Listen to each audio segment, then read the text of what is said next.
जापानी गाड़ियाँ बेस्ट होती है, सबसे बढ़िया टेक्नोलॉजी, सबसे ज़्यादा रिलायबल इंजन और सबसे लो मेंटेनेंस कॉस्ट।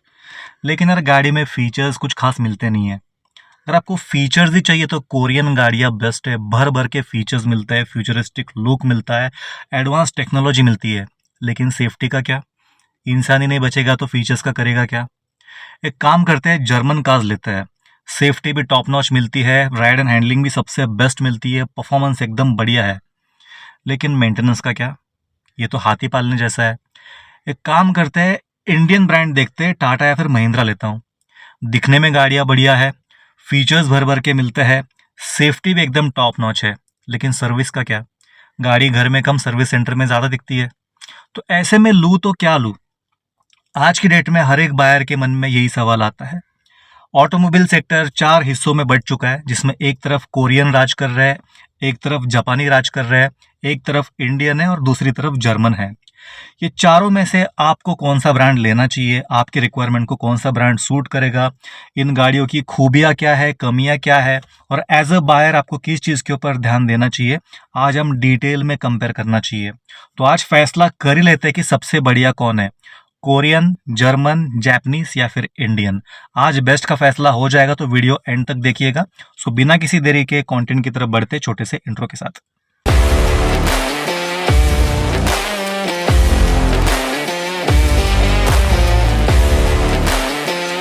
तो सबसे पहले एक डिबेट को हम एंड कर देते हैं कि कौन सी गाड़ी बेस्ट है, क्योंकि आए दिन कमेंट सेक्शन में किसी ना किसी एक स्पेसिफिक ब्रांड का फैन बॉय या फिर ओनर आके सबसे आर्ग्यू करने लग जाता है। जो मैंने गाड़ी ली है वही सबसे बेस्ट है, मेरी गाड़ी बेस्ट, जो गाड़ी मैंने ली वही सबने लेनी चाहिए। सो ये माइंडसेट बहुत ही बचपने वाला है। तो ऐसा है कि कोई भी एक गाड़ी आज की डेट में बेस्ट नहीं है, ना फ्यूचर में होगी ना पास्ट में थी। आप अगर आपके रिक्वायरमेंट के हिसाब से गाड़ी लोगे तो आपके लिए वो बेस्ट कहलाएगी। आप अगर भेड़ चाल में जाके जो दूसरे ने गाड़ी ली वही आप भी खरीदोगे तो आप हमेशा उस परचेस को रिग्रेट करोगे।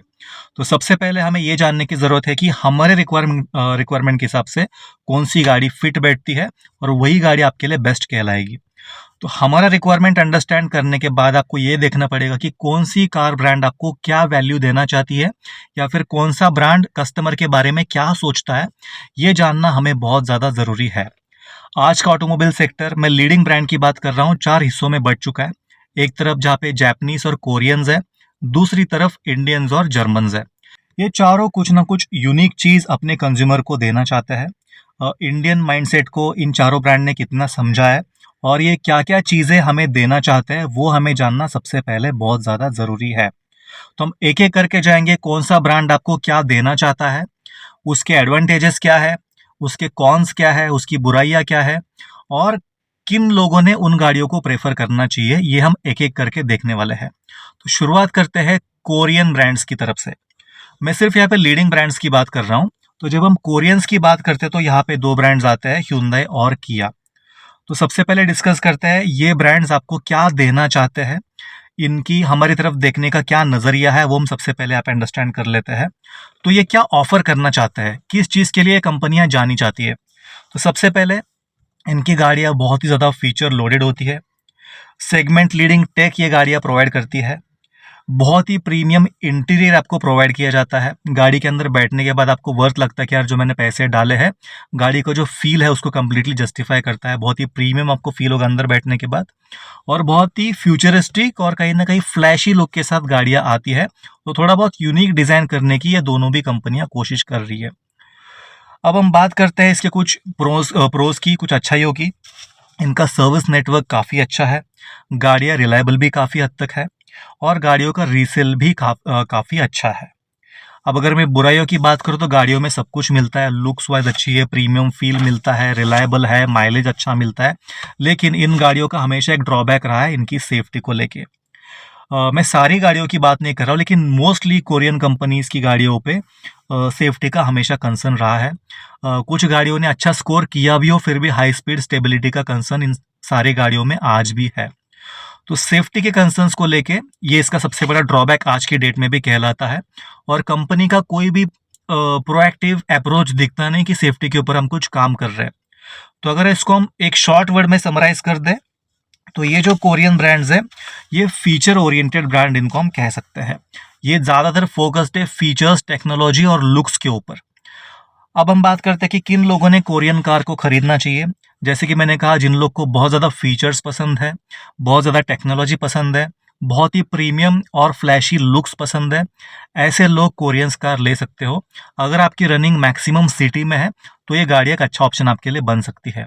लेकिन अगर आप फ्रीक्वेंट हाईवे पे ड्राइव करने वाले हो तो सेफ्टी कंसर्न्स के कारण हम इस गाड़ी को आपके लिए रिकमेंड नहीं करेंगे।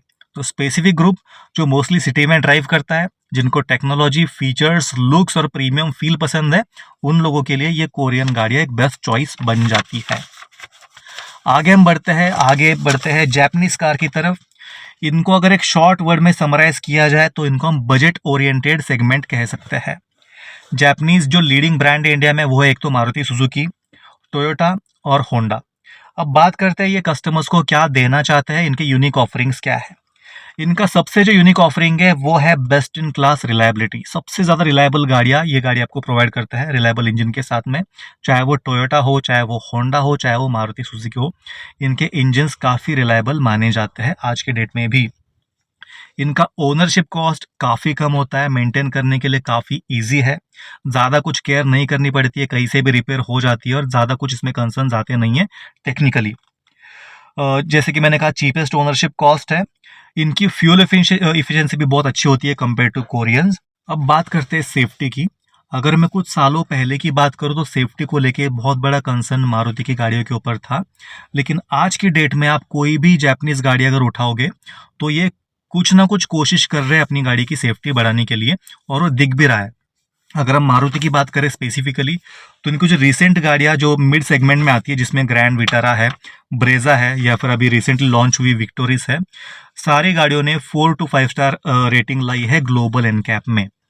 और इनकी जो सबसे बदनाम गाड़ियां थी, जैसे कि बलेनो है, स्विफ्ट है, डिजायर है, इनके ऊपर भी सेफ्टी को लेके काफी कुछ काम ये कंपनियां करते हुए दिख रही है। तो अगर मैं आज की बात करूं तो इनका अप्रोच सेफ्टी को लेके भी पॉजिटिव है। तो अगर हम यूनिक ऑफरिंग्स की बात करें, अभी बहुत लोग मुझसे डिसएग्री करेंगे, लेकिन रियलिटी यही है कि सेफ्टी को लेके मारुति सुजुकी भी आज की डेट में बहुत कुछ कोशिशें एटलीस्ट कर रही है। इनकी सारी गाड़ियां सेफ नहीं, मैं आज भी मानता हूं, लेकिन एटलीस्ट एक अप्रोच दिख रहा है कि हम सेफ गाड़ियां प्रोवाइड करें या फिर हमारी गाड़ी की सेफ्टी को कैसे बढ़ाए। तो इसको अगर शॉर्ट में समराइज किया जाए, reliability, low ownership cost, best fuel efficiency और कंसर्न फॉर सेफ्टी, ये सब इन गाड़ियों की यूनिक ऑफरिंग आज की डेट में 2025-26 में बन जाती है। इनका अगर मैं एडवांटेज की बात करूँ तो इनकी गाड़ियों की रीसेल हमेशा अच्छी रही है, बहुत तगड़ा इन गाड़ियों में रीसेल मिलता है। कितना भी चलाने के बाद जब गाड़ी को बेचोगे तो हमेशा क्विकली बायर मिल जाता है और अच्छे रेट में गाड़ी बिक भी जाती है। अगर इसके नेगेटिव्स की बात किया जाए तो सबसे पहले इसमें आपको उतने फीचर्स और टेक्नोलॉजी नहीं मिलेगी जितनी कोरियन गाड़ियाँ ऑफर करती है सेम प्राइस रेंज में। तो अगर आप ज़्यादा फीचर में इंटरेस्टेड हो तो आपको ये गाड़ियाँ शायद से थोड़ी बहुत बोरिंग लग सकती है। आजकल फीचर्स दे भी रहे हैं, लेकिन जितने फीचर्स आपको कोरियन में मिलते हैं उतने आपको यहाँ पे नहीं मिलने वाले हैं, और केबिन फील भी उतना प्रीमियम नहीं लगेगा जितना कोरियन गाड़ियों का लगता है।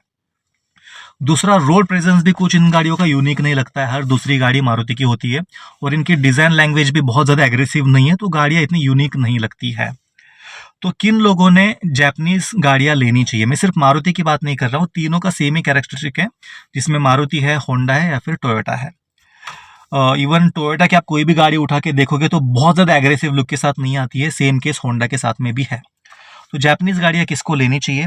अगर आप एक फर्स्ट टाइम बायर हो तो आपके लिए जापानीज गाड़ी बेस्ट होने वाली है, क्योंकि इसको मेंटेन करना बहुत ही ईजी है, बहुत कुछ दिमाग लगाना नहीं पड़ता है, ओनरशिप कॉस्ट बहुत कम है, और हर एक एंगल में एक न्यू बायर के लिए बेस्ट गाड़ियां बन जाती है, वो होंडा हो या फिर टोयोटा हो या फिर मारुति सुजुकी हो।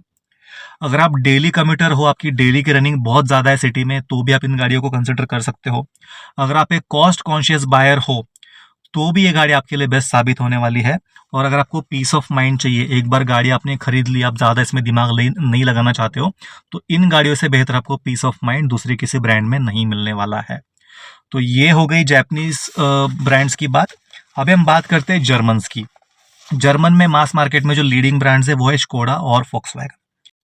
वीडियो में आगे बढ़ने से पहले केवल कुछ सेकंड का टाइम आपसे लूंगा। हमने एक इनिशिएटिव लिया है जहाँ पे किसी भी बच्चे के एजुकेशन के लिए स्कूल यूनिफॉर्म या फिर स्कूल बुक्स खरीदने के लिए कोई भी फाइनेंशियल हेल्प की ज़रूरत है, या फिर किसी सीनियर सिटीजन के मंथली मेडिसिन के लिए कोई भी फाइनेंशियल हेल्प चाहिए विद इन पुणे में, आप ऐसे परिवार का डिटेल हमें ईमेल कर सकते हो।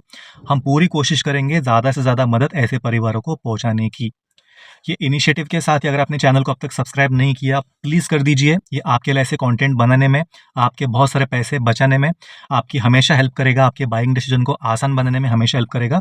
केवल 1 सेकंड का टाइम लगेगा, आप क्विकली चैनल को सब्सक्राइब कर सकते हो। ये बिल्कुल फ्री ऑफ कॉस्ट है, लेकिन आपके बहुत ज़्यादा पैसे बचाएगा, इसकी मैं आपको गारंटी देता हूँ। इसी के साथ हमने ऑनलाइन स्टोर हमारा लॉन्च किया है, जो कि हमारे चैनल में ही स्टोर के सेक्शन में दिखता है। आपकी गाड़ी में लगने वाले जो कुछ भी एक्सेसरीज फीचर्स आपको चाहिए, आप वहाँ पे जाके सेगमेंट वाइज ढूंढ सकते हो। हमने हर एक चीज़ का अलग अलग टेबल बनाया है ताकि आपको ढूंढने में आसानी हो। आपको जो भी चीज़ ढूंढनी है आसानी से मिल जाएगी, वहाँ पे जाके आप परचेस कर सकते हो एनी टाइम, अच्छे डिस्काउंट के साथ आपको ये मिल जाएगा। और इसमें जो भी हमें रेवेन्यू मिलता है, ये हमें हेल्प करेगा हमारे इनिशिएटिव को और आगे बढ़ाने में। तो ज़्यादा टाइम वेस्ट नहीं करते, सीधा आगे बढ़ते हैं टॉपिक की तरफ। अभी हम बात करते हैं जर्मन्स की। जर्मन में मास मार्केट में जो लीडिंग ब्रांड्स है वो है स्कोडा और फोक्सवैगन। इनको अगर सिंपल वर्ड में समराइज किया जाए तो ये performance and safety oriented brand आज की डेट में अपने आप को प्रेजेंट कर रहे हैं। अब ये क्या देना चाहते हैं अपने कस्टमर्स को? Best in class safety provide करना चाहते हैं। इनकी सारी गाड़ियाँ बहुत ही सेफ होती है। Best in class ride and handling देना चाहते हैं। इन गाड़ियों का braking, high speed stability, ride and handling बहुत ही टॉप नॉच रहता है अपने सेगमेंट के बाकी गाड़ियों से। हाई स्पीड स्टेबिलिटी और बहुत ही परफॉर्मेंस ओरिएंटेड इंजन अपने कंज्यूमर को प्रोवाइड करना चाहते हैं। तो जैसे कि मैंने कहा, performance and safety oriented car अगर आपको चाहिए तो आप जर्मन कार की तरफ देख सकते हो। इसके अगर मैं एडवांटेजेस की बात करूं तो इसमें आपको कुछ ऐसे एडवांस सेफ्टी और कन्वीनियंस फीचर्स मिलते हैं जो कि इनके शोरूम के खुद के लोगों को पता नहीं होता है और काफ़ी सारे ओनर्स को भी आज की डेट में पता नहीं है। हमने इसके ऊपर एक अलग सा वीडियो बनाया है। 25 से 30 ऐसे यूनिक सेफ्टी फीचर है जो कि आपको इस सेगमेंट की किसी भी गाड़ी में नहीं मिलने वाला है।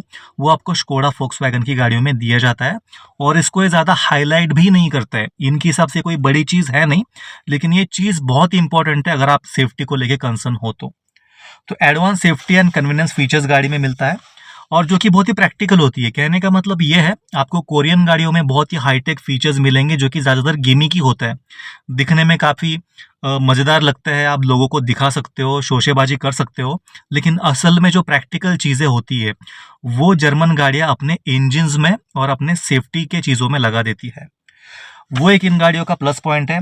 इनके अलावा गाड़ियों का टाइमलेस डिज़ाइन।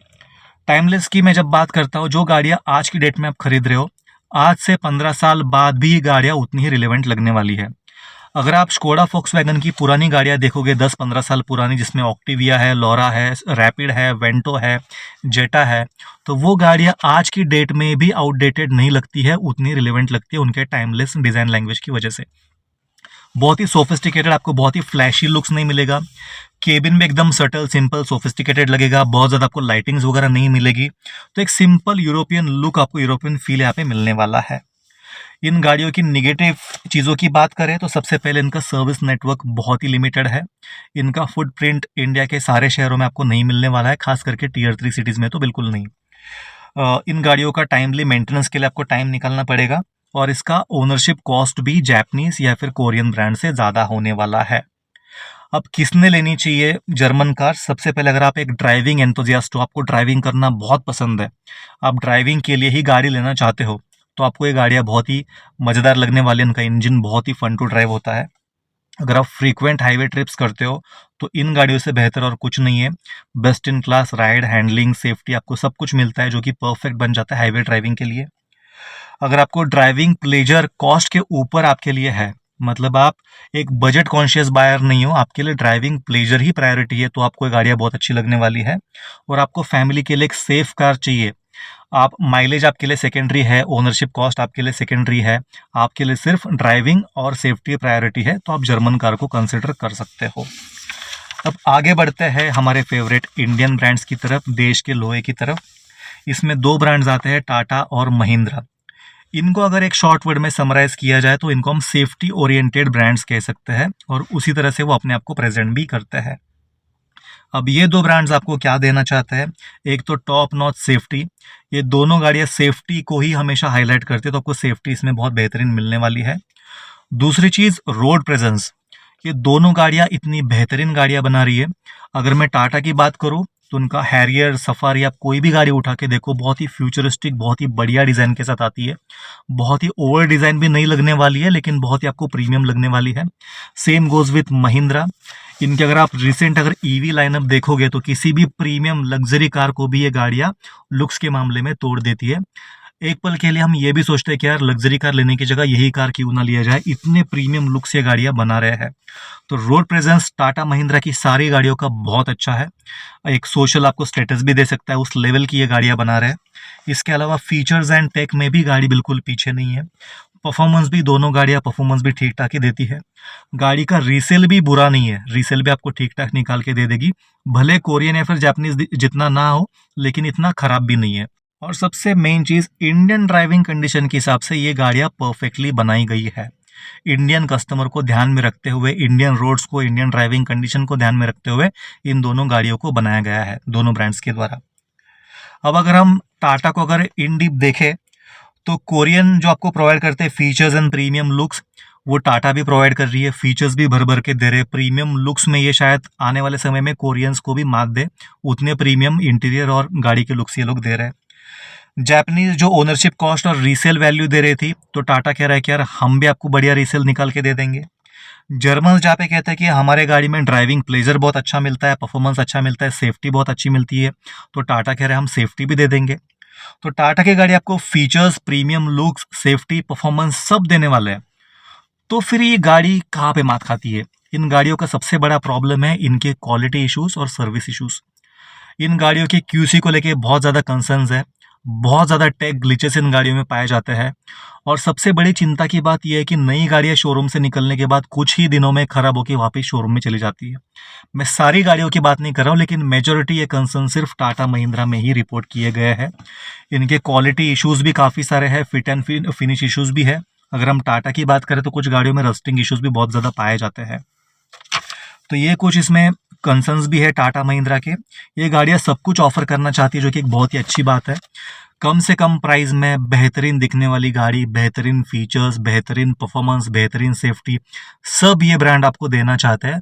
अगर आप अपने ये क्वालिटी के ऊपर और सर्विस के ऊपर अगर ये कंट्रोल कर ले, इम्प्रूवमेंट कर ले, तो शायद इन गाड़ियों से बेहतर आज की डेट में कुछ भी नहीं है। इनको बस अपने सर्विस के ऊपर और अपने क्यूसी के ऊपर काम करना बहुत ज़्यादा ज़रूरी है। अब किसने टाटा महिंद्रा की गाड़ी लेनी चाहिए? सबसे पहले अगर आपको सेफ्टी चाहिए विद प्रीमियम लुक्स, आपको अच्छा रोड प्रेजेंस चाहिए सेफ्टी के साथ में, तो आपको टाटा की गाड़ी कंसिडर करनी चाहिए। अगर आप फ्रीक्वेंटली हाईवे ट्रिप्स करते हो तो भी गाड़ियाँ बहुत ही बेहतरीन है। और आप एक चीज़ के लिए अगर टाइम निकाल सकते हो कि आपको मान के चलना पड़ेगा कि आने वाले समय में कुछ ना कुछ ग्लिच निकल सकता है, प्रॉब्लम आ सकता है, तो अगर आपके पास उतना टाइम है गाड़ी के मेंटेनेंस के लिए निकालने के लिए, उस केस में आप टाटा महिंद्रा की गाड़ियाँ, इंडियन ब्रांड्स को आप ले सकते हो। तो हमने विस्तार में समझा है कि किसने कौन सी ब्रांड की तरफ जाना चाहिए, और ये जो 4 सेक्शन में मैन्युफैक्चरिंग सेक्टर बटा है, तो कौन सी कंपनी क्या अप्रोच के साथ इंडियन मार्केट में काम कर रही है, ये आपको बस बताना था। तो ये वीडियो आपको कैसा लगा प्लीज़ कमेंट करके बताइए। और अगर आप गाड़ी लेने की सोच रहे थे तो ये वीडियो देखने के बाद अभी आप कौन सी ब्रांड की तरफ जाने वाले हो, कोरियन, जापानीज, जर्मन की इंडियन, प्लीज़ कमेंट करके बताइए। मिलते हैं अगले वीडियो में, तब तक के लिए हमारे स्टोर को एक बार ज़रूर विजिट कर लेना, और जो हमने इनिशिएटिव लिया है उसमें आप भी हमारा हाथ बटा सकते हो एक अच्छे कॉज में। अगले वीडियो में मिलेंगे, तब तक के लिए अगर आप ड्राइव करते हो तो गाड़ी को ओवर स्पीड बिल्कुल मत करना, सीट बेल्ट पहने बिना बिल्कुल गाड़ी ड्राइव मत करना। अगर आप टू व्हीलर चलाते हो तो हेलमेट पहने बिना बिल्कुल भी टू व्हीलर मत चलाना।